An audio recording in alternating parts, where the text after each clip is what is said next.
Hello everyone, welcome to my YouTube channel. So today I am going to discuss an interesting problem from ISI PYQ.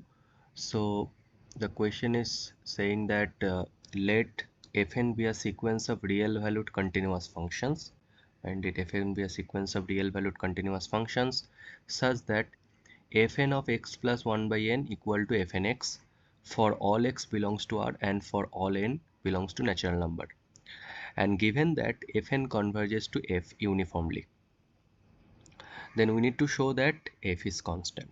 Okay, so as you have seen, if you have seen my previous videos, then always whenever you are trying to approach some subjective problem, you should start with the basic definitions and all. What do I mean by that? You need to show something, so first you have to think that what are the possible ways by which I can solve this problem. Okay, it might happen that the questions might be tricky, but most of the cases the subjective questions for the entrance exam will be the straightforward in the sense, if you use the definition properly and if you use the known results very well, then you can solve. So the thing is that you need to show f is constant. So what is the good way to show this? First, observe that first I will discuss the idea. First, observe that fn is a sequence of continuous function, real valued, right? So fn continuous, and it is given that fn converges to f uniformly. This will imply f is continuous, right? Why? Because we know that uniform limit of a continuous sequence of functions is continuous. So f is continuous. Now f is continuous, and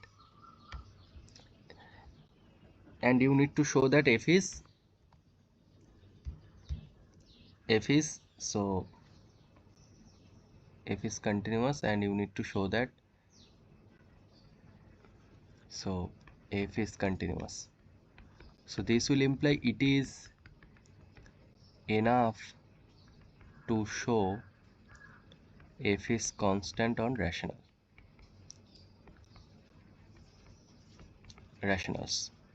right? Because if you can show that f is constant on rationals by density property of rational number, it will ensure that f is continuous on every irrational number. Now, why do I think that this approach will be a good one? Because if you observe the conditions is given condition is this one, right? So that means somehow you need to use this condition, and this is saying something x plus 1 by n.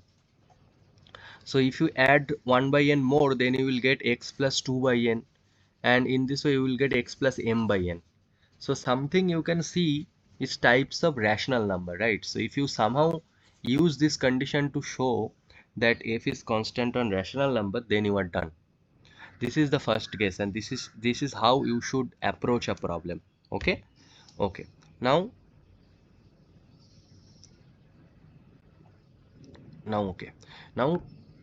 we are trying to use the definition. So since fn converges to f uniformly, that means by definition, for any epsilon greater than 0, there exists a natural number k such that mod fnx minus fx less than epsilon for all x and for all n greater than equal to k, right? So since it holds for all x, that will imply it holds for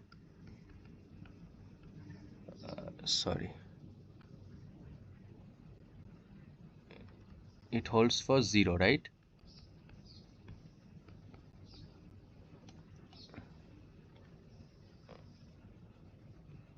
Okay, now from given condition,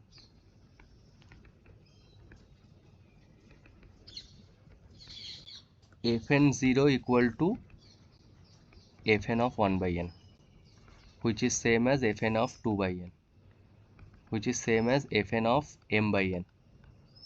and you can do this thing equal to fn of minus 1 by n. This is same as fn of minus 2 by n. So that means you can say that fn of m by n equal to fn0 for all m belongs to z and n belongs to natural number. This you can tell, right, from the given condition. Okay, so now from 1 you get that fn m by n minus f of 0 is less than epsilon, right? This is the second condition you get. Now again that holds for all x, right? So in particular that holds for m by n. So if you put x equal to m by n, then fn x minus fx, which is equal to fn m by n minus f of m by n, that is less than epsilon. So you will get the third condition, right? So now from second and third, what do you get? F of m by n minus for all n greater or equal to k, mind it, because depending on the epsilon you will get a k such that this holds, right? Now f of m by n minus f of 0, this you can write as f of m by n minus fn of m by n plus fn of m by n minus f of 0, which you by triangle inequality you can write it as f of m by n minus fn of m by n plus fn of m by n minus f of 0, right? So that means it is less equal to 2 epsilon.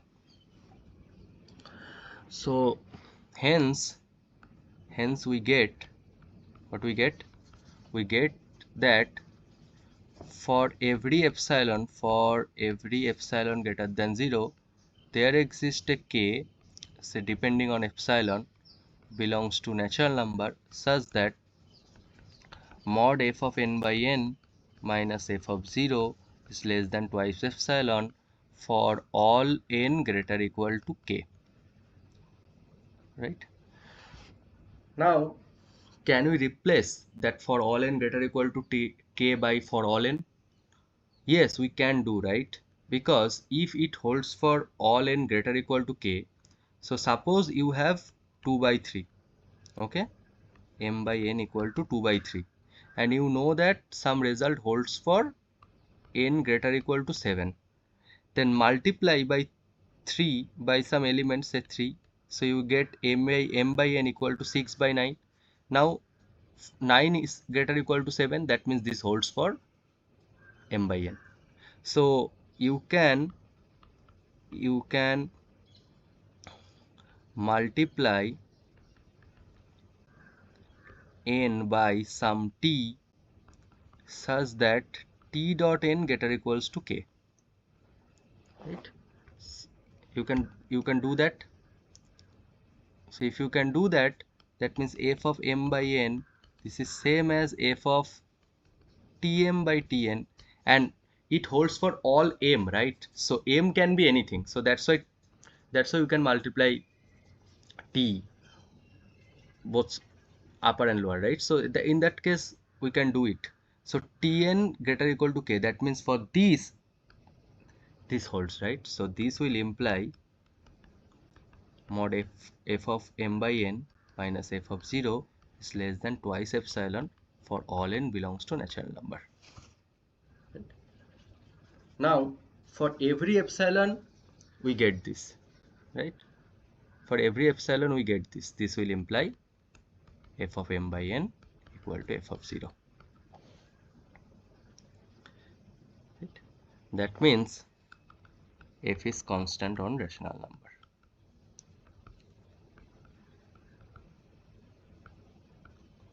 Now by density, by continuity of f using density of rationals, we can say f is constant on R. I hope this is clear to you. Thank you.